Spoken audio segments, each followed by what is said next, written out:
Widespread rain and storms are likely for tomorrow night into the morning of Christmas Eve. I'll walk you through the full timeline coming up.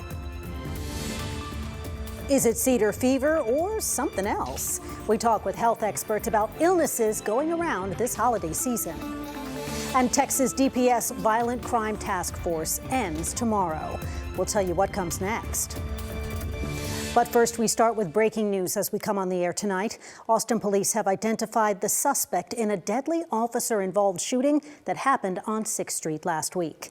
Police have identified the suspect as 29-year-old Trey Michael Adric Hernandez. Austin police say he tried entering a bar with a gun. As officers approached him, he pulled out that gun and pointed it at the officers. The officers proceeded to shoot him, and he died at the scene.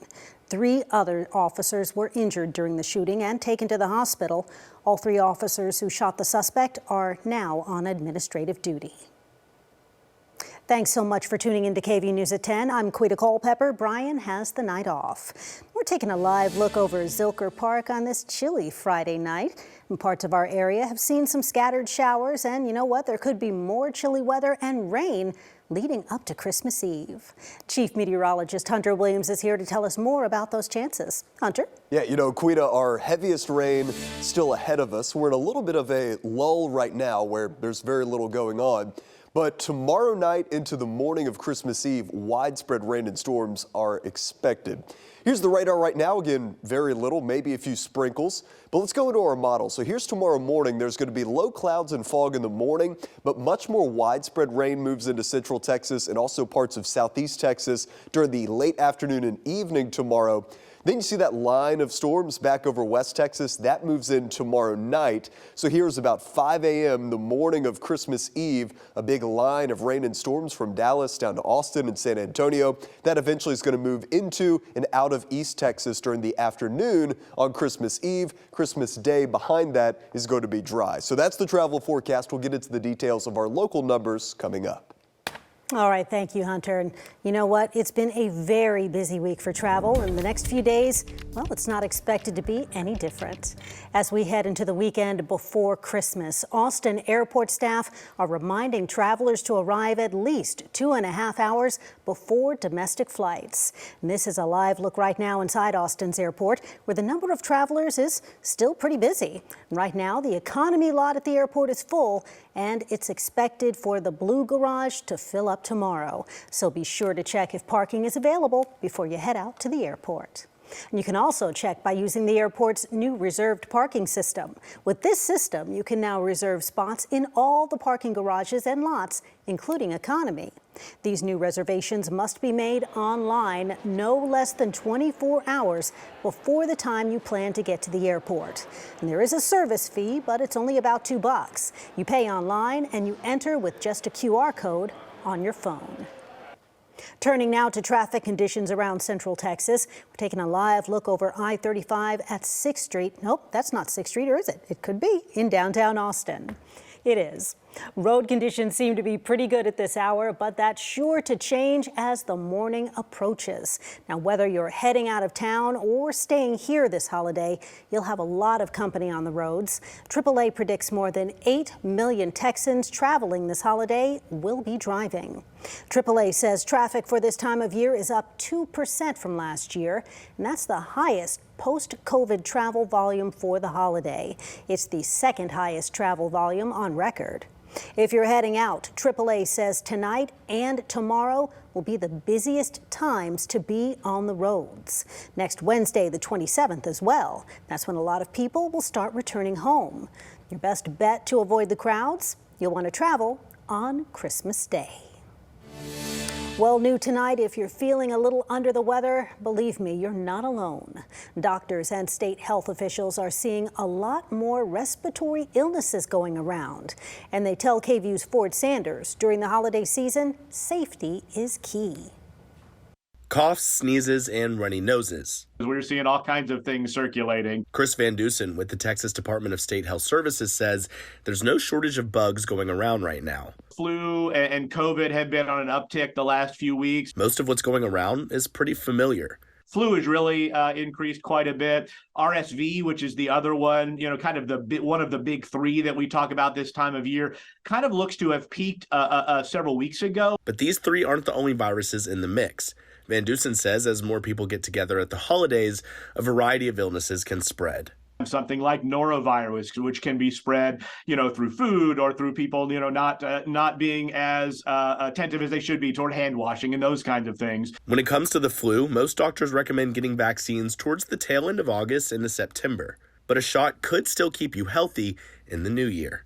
It's not too late. It takes a couple of weeks, for your body, for your immune system to ramp up after you get a vaccine like COVID or like flu. So with the addition of the infamous cedar fever here in Texas and other illnesses going about, it's always best to keep your distance and your hands washed. In Austin, Ford Sanders, KVUE News. Here's your news flash recapping Friday's other headlines. Pflugerville police arrested a teenager who they believe committed multiple robberies in one day. On December 14th, they say Vincent Roberson and an accomplice carjacked someone at a Quick Trip in Pflugerville before robbing a high school student at the city library. He faces 2 counts of aggravated robbery. Austin Energy is increasing rates by another 5% next month.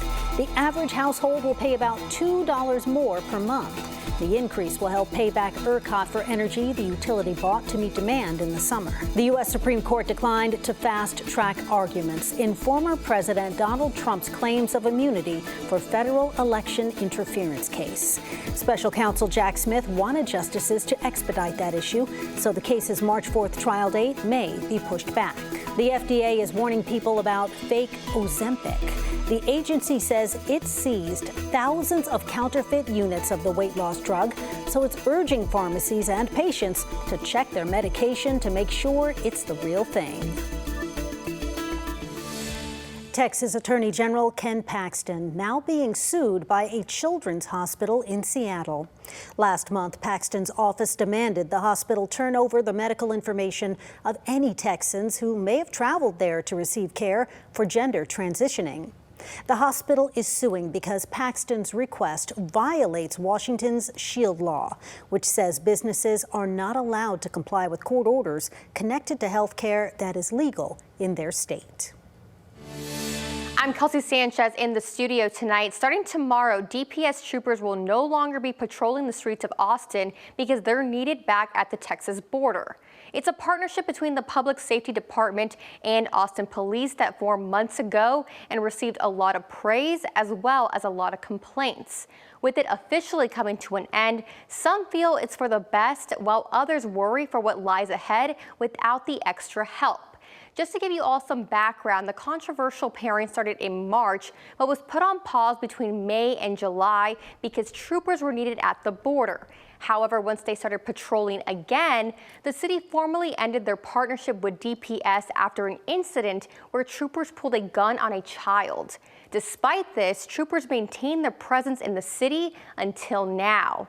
After announcing the end of their time in Austin, DPS officials say they are proud of what they've done. The department releasing data showing their time patrolling, they made more than 4,000 arrests and recovered almost 400 firearms.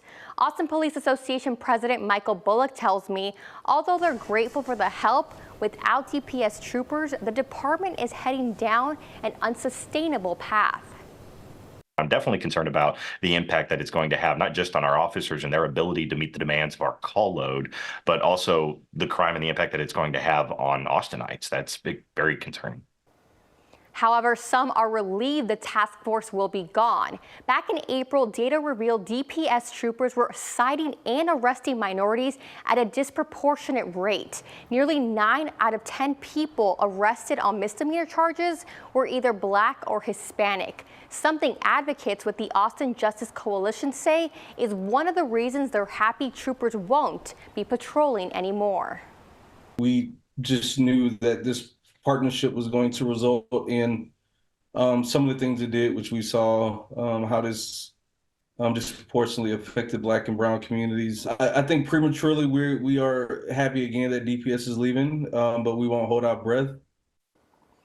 Bullock added they are still working with city leaders on finding a middle ground to get the police department the resources they need to help with the officers that are leaving. In studio tonight, I'm Kelsey Sanchez. Developing tonight, two sisters are suing the city of Austin and an Austin police officer in connection with a fatal crash that killed their mother 6 months ago. Anna and Brianna Casillas are seeking $1 million in damages, claiming wrongful death of their mother, 43-year-old Maria Casillas Reyes. On June 30th, Reyes' vehicle collided with a patrol vehicle driven by Officer Alyssa Pruis on 183 in Northwest Austin. Reyes died at the scene. Officer Pruis was taken to a hospital with non-life-threatening injuries. An investigation later revealed no criminal wrongdoing occurred in that crash. We reached out to the city for a statement, and they sent us the following, saying, quote, "We have not yet received the lawsuit, but we are familiar with the tragic situation. We extend our sympathy to the family for their loss," end quote. And taking a live look tonight at the White House in Washington, D.C., President Biden is pardoning thousands of people who were convicted of using and possessing marijuana on federal lands. The White House says the clemencies are an effort by the president to rectify racial disparities in the justice system. The president is also granting clemency to 11 people serving what the White House called disproportionately long sentences for nonviolent drug offenses. One of those people pardoned is from Austin. Quitman Andre Goodley was arrested in July of 2012 for a conspiracy to possess with intent to distribute crack cocaine. He received 20 years imprisonment with 10 years of supervised release. Now with the president's pardon, he'll be able to leave prison in February. President Biden is reiterating his call on governors and local leaders to take similar steps to erase marijuana convictions. Meanwhile, President Biden is ending 2023 with a job approval rating of 39%. That's according to the latest Gallup poll. It marked a slight improvement from the 37% approval rating he had in October and November. Republicans' ratings of the president have been firmly entrenched in the single digits since 2021. But his approval from independents has improved 7 points since hitting a record low 27% in November. Approval of Biden among Democrats is down slightly from last month.